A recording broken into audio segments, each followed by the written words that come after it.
Paano linisin ang oven toaster? Sa paglilinis ng oven ay may paraan tayong susundin. Una, kumuha ng basahan o papel.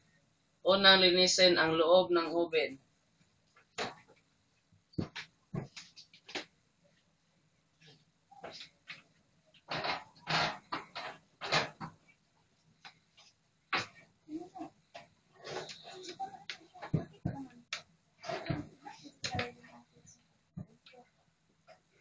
Iwasan huwag masagi ang ilaw para hindi ito mabasag.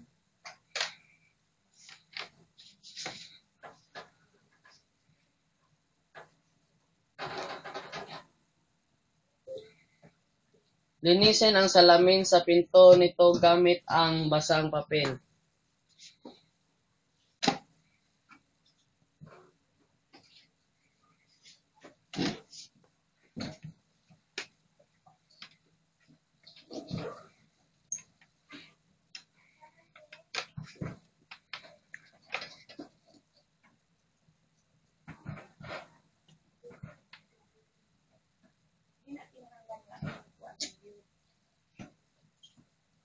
At pagkatapos, punasan ito ng tuyong papel.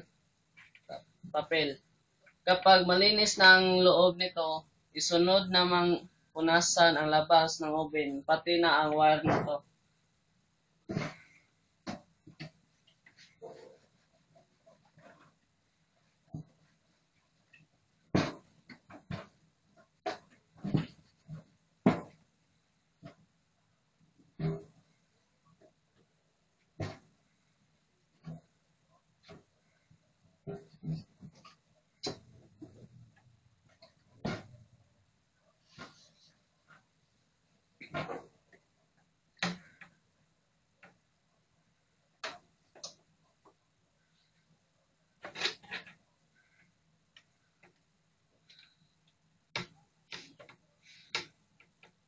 Sa uli, itupi ng maayos ang wire bago ito itago sa lalagyan.